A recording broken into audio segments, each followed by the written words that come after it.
Hey everyone, it's Jack here, TalkNorwichCity. Welcome back to another video with the exciting news today that Dean Smith is our new head coach. It's been a really busy week following Norwich City. First we thought it was going to be Frank Lampard. Let's not forget, it's only been about 8 days since Daniel Farke was sacked and the names of Lampard and Knutson were thrown about, but Dean Smith is our man. We're going to be getting into the nuts and bolts of it very shortly. But first of all, I want to thank today's sponsor, Manscaped. Now, if you're a long-term viewer of Talk Norwich City, you'll know that about 6 weeks ago, Manscaped came to me and said, Jack, let's try and work together. I said, that's fine, but I want to test the products first. I loved them then. I still love them now. The festive period is just around the corner, and a bag full of Manscaped goodies is genuinely a really good present. The Lawnmower 4.0 is a genuinely really good bit of kit. You get some nice little goodies alongside it. I love the Crop Preserver. The link's in the description for you to see what that's all about. Genuinely, really, really quality male grooming products. I will only ever promote decent stuff on this channel. They're waterproof. They reduce the risk of nicks and cuts. I really like Manscaped stuff. If you do too, head over to the website. There is a 20% off code. Use the code TNC. And that will get you the goodies for a really nice discounted price. 20% off and free P&P. The link's in the description to that. Thanks very much to Manscaped.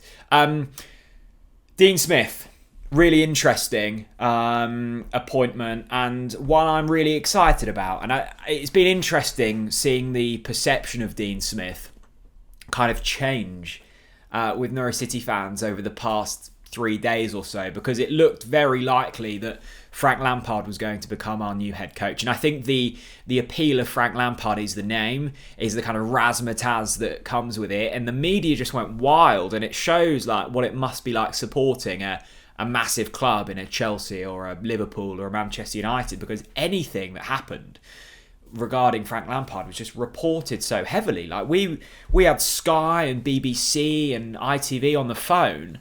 Just it felt like constantly just asking about Frank Lampard and etc. And that's the buzz that he would have brought. I'm not sure what else he would have brought. I was never particularly keen on the style that, or if I'm not sure what the style is that Frank Lampard really plays.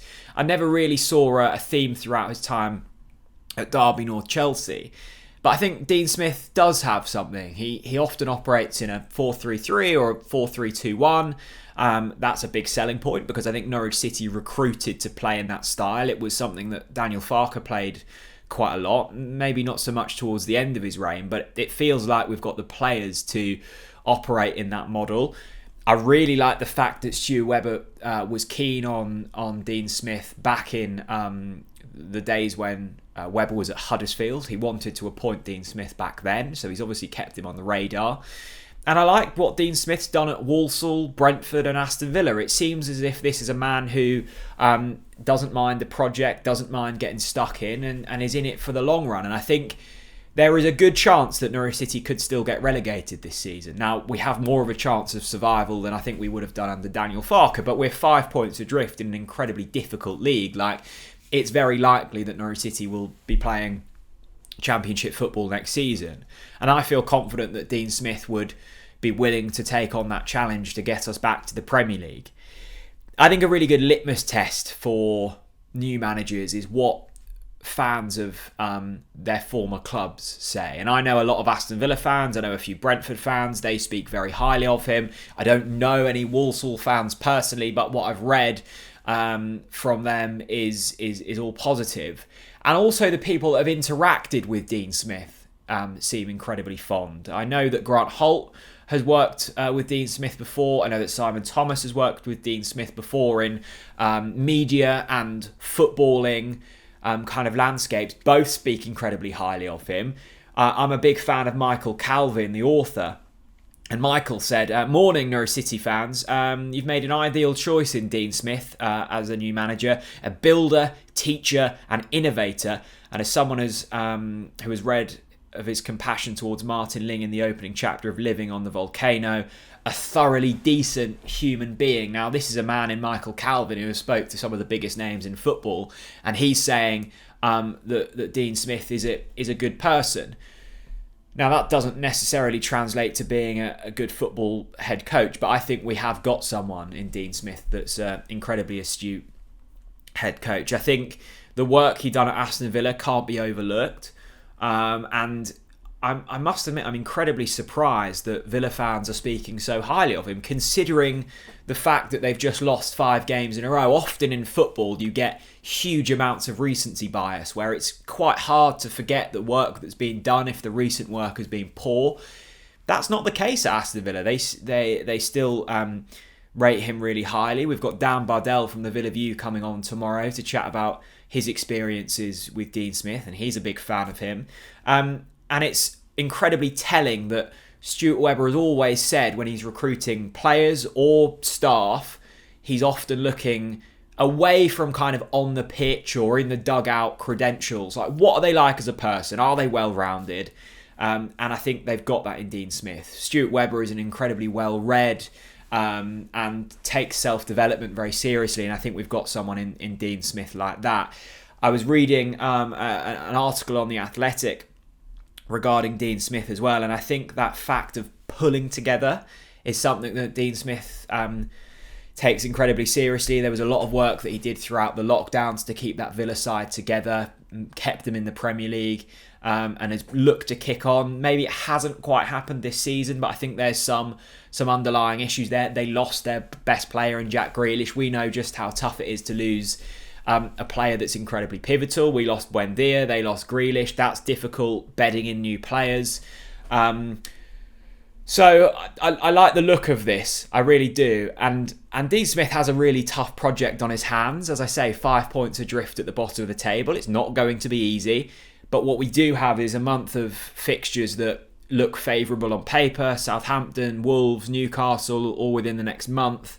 I'm not saying there's going to be an instant impact, because I'd be a fool to guarantee that. But I think there will be some form of bounce. And I'm excited about what can happen under Dean Smith. I think that the reason I'm so excited is because Daniel Farke had been here for 4.5 seasons. That's so long in managerial terms, that you almost want just a fresh chapter. I think things were getting a bit stale under Daniel Farke, and I've seen a few people, not loads, but a few people say, well, the credentials of Dean Smith are very similar to Daniel Farke. Is he actually a better head coach? Well, I would say on paper he's done more in his managerial career than Daniel Farke. But even if you are of the mindset that he's not better than Daniel Farke based on what he's done, sometimes that doesn't really matter. Sometimes you just need someone to come in with fresh ideas, with fresh personnel, and to just change things up a little bit. Sometimes that's all you need. There's not going to be wholesale changes at Norwich City. We've got the same group of players. We're going to be playing a similar formation. So really not much changes, but sometimes all it takes is a fresh pair of eyes to just pick out a few little bits. There's such fine margins in the Premier League that could be all that it takes. Now, he also comes in with Craig Shakespeare, that people will be aware of with his time at Leicester and Villa. I like that. He's coming in with a shrewd pair of eyes there. I'm surprised at how small the current backroom team currently looks. I think there's only about 3 or 4 of them. With Dean Smith, Craig Shakespeare, Wootton stays on of Daniel Farke's kind of regime, and then I hope and expect that there'll be a few others come in, because that's a fairly tight-knit group of people. But on the whole, really excited about this. Big game against Southampton on Saturday. He's got a week to prepare. The international players will start to trickle back in over the next few days. It gives him pretty much a full week to get in and amongst things, meet his players, and hopefully get the likes of Billy Gilmore and Todd Cantwell and Christos Jolis more involved, because they haven't been featuring. and hopefully things start to trend in the right direction. I'd love to hear your thoughts on Dean Smith. Let me know using the comments down below. Once again, a massive thank you to Manscaped. If you want to pick it up as a Christmas gift or one for yourself, the link's in the description. Why not head over there, check it out for yourself. If you don't like it, you've lost nothing. If you love it, then you've gained something really quite special. Thanks very much for watching. I'll see you all again very soon. Bye-bye.